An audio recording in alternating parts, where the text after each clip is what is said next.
রাজশাহী বিশ্ববিদ্যালয়ের ছাত্র সংসদ নির্বাচন যতই এগিয়ে আসছে ততই জমে উঠছে প্রচার প্রচারণা।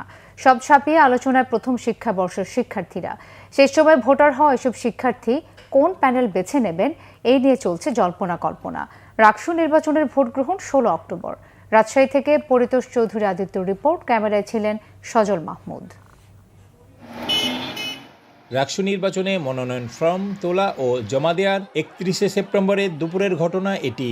প্রথম বর্ষের শিক্ষার্থীদের ভোটার করার দাবিতে রাকসু ভবন তালা দিয়ে বিক্ষোভ করেন ছাত্রদলের নেতাকর্মীরা।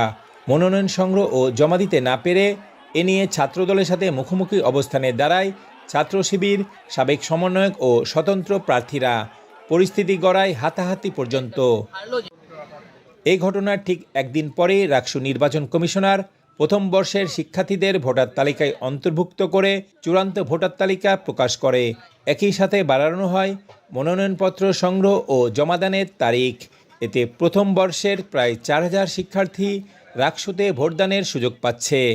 অনেক প্রসেসের মধ্যে অনেক সংগ্রাম করে আসলে আমাদেরকে বড় ভাইরা আপুরা হেল্প করছে যে আমাদের ভোটার হওয়ানোর জন্য। ছাত্রদলের ভাইরা যেহেতু আমাদের এই আন্দোলনে আমাদের ভোটাধিকার ফিরিয়ে দিয়েছে, তার জন্য আমি তাদের প্যানেল থেকেই নির্বাচন করছি। 72তম ব্যাচের শিক্ষার্থীদের ভোটাধিকার ফিরিয়ে দেওয়ার বিষয়টি নিজেদের আন্দোলনের ফসল হিসাবে দেখছে ছাত্রদল। সর্বপ্রথম ছাত্রদলই তাদের এই প্রশাসনের বিপক্ষে অবস্থান নিয়েছে এবং ছাত্রদল বলেছে যে আমরা প্রথম বর্ষের শিক্ষার্থীদেরকে নিয়েই রাকসু নির্বাচনে অংশ নিতে চাই। কোনো কিছুকে উপেক্ষা না করে তাদের জন্য লড়াই করে গেছি, আর ইনশাআল্লাহ আমরা এই লড়াই বিজয় অর্জন করেছি। তবে ছাত্রদলকে একক কৃতিত্ব দিতে নারাজ ছাত্র শিবির। ছাত্র দলের ভাইয়েরা যেটা বলতেছে যে তাদের আন্দোলনের কারণে প্রথম বর্ষের শিক্ষার্থীরা সংযুক্ত হয়েছে, এটা আসলে এরকম ক্রেডিটবাজি না করলেই সবার জন্য সুবিধা হয়। এদিকে নির্বাচন কমিশনার বলছেন, রাকসু নির্বাচন নিয়ে প্রথম দিকে কিছুটা জটিলতা থাকলেও তা কেটে গেছে।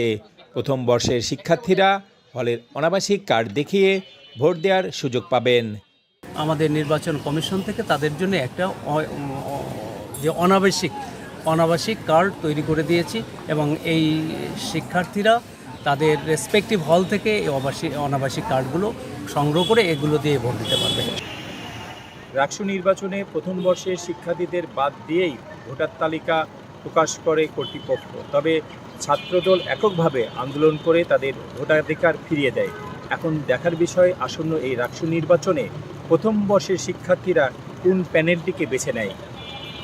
পরিতোষ চৌধুরী আদিত্য, রাজশাহী বিশ্ববিদ্যালয়, রাজশাহী।